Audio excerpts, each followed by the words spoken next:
Commercial Driver's License Manual, page 36. 1 3/4 seconds at 55 miles per hour. This accounts for 142 feet traveled. Reaction distance. The distance you will continue to travel in ideal conditions before you physically hit the brakes in response to a hazard seen ahead. The average driver has a reaction time of 3/4 second to 1 second. At 55 miles per hour, this accounts for 61 feet traveled.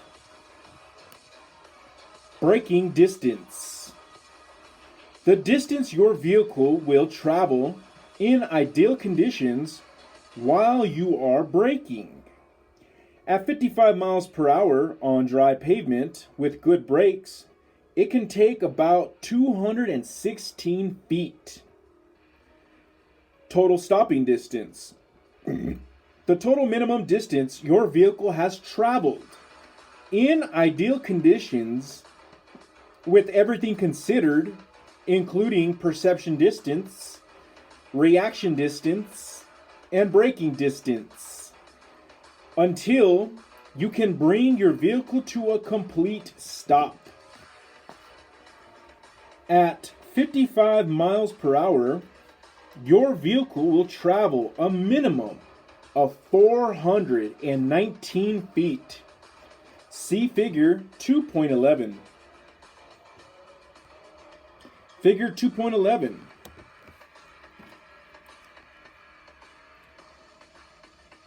It shows this graph right here, kind of like a football field. That's what it looks like. Yeah, it's a football field.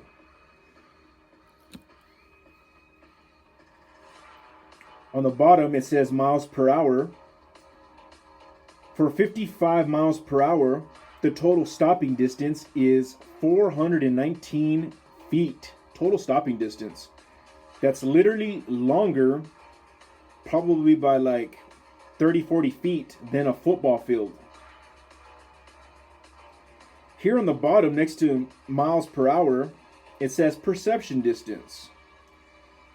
And it says 142 feet for this part. This is your, perception distance, reaction distance, and braking distance. Here's the three. So the gray is perception distance, the white is reaction distance, and this gray is braking distance. So for the 55 miles per hour, all of this added up was 419 feet. So from here to here's when you're going, you see, something. Then here's where you react, and then this is where you ultimately come to a brake. And then it goes up from 45 miles per hour all the way to 15. The effect of speed on stopping distance. The faster you drive, the greater the impact or striking power of your vehicle. When you double your speed from 20 to 40 miles per hour, the impact is 4 times greater. The braking distance is also 4 times longer. Triple the speed from 20 to 60 miles per hour, and the impact and braking distance is 9 times greater. At 60 miles per hour, your stopping distance is greater than the length of a football field. Increase the speed to 80 miles per hour, and the impact and braking distance are 16 times greater than at 20 miles per hour. High speeds greatly increase the severity of crashes and stopping distances. By slowing down, you can reduce braking distance.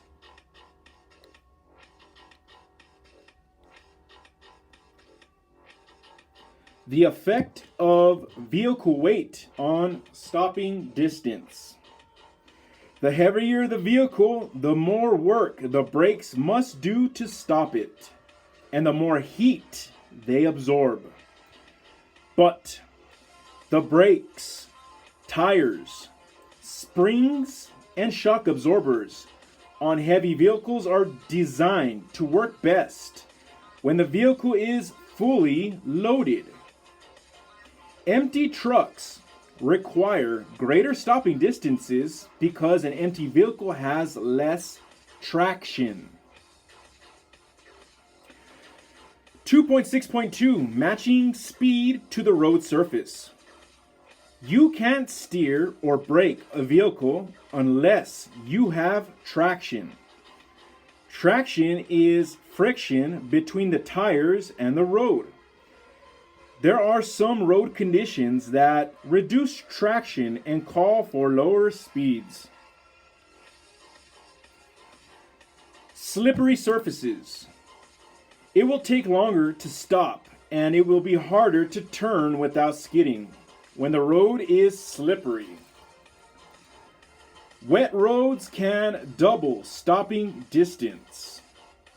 You must drive slower to be able to stop in the same distance as on a dry road.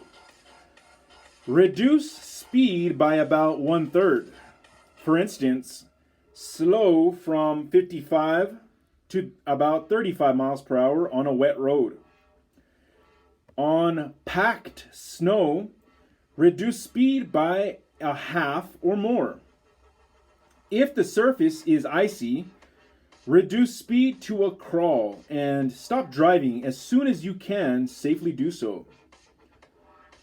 Identifying slippery surfaces. Sometimes it's hard to know if the road is slippery. Here are some signs of slippery roads. Shaded areas. Shady parts of the road will remain icy and slippery long after open areas have melted. Bridges. When the temperature drops, bridges will freeze before the road will. Be especially careful when the temperature is close to 32 degrees Fahrenheit. Melting ice. Slight melting will make ice wet. Wet ice is much more slippery than ice that is not wet. Black ice. Black ice is a thin layer that is clear enough that you can see the road underneath it. It will make the road look wet. Anytime the temperature is below freezing and the roads look wet, watch out for black ice. Vehicle icing. An easy way to check for ice is to open the window and feel the front of the mirror. Mirror support or antenna. If there's ice on these, the road surface is probably starting to ice up. Just after rain begins. Right after it starts to rain, the water mixes with the oil left on the road by vehicles. This makes the road very slippery. If the rain continues, it will wash the oil away. Hydroplaning. In some weather, water or slush collects on the road. When this happens, your vehicle can hydroplane. It's like water skiing. The tires lose their contact with the road and have little or no traction. You may not be able to steer or brake. You can regain control by releasing the end of page.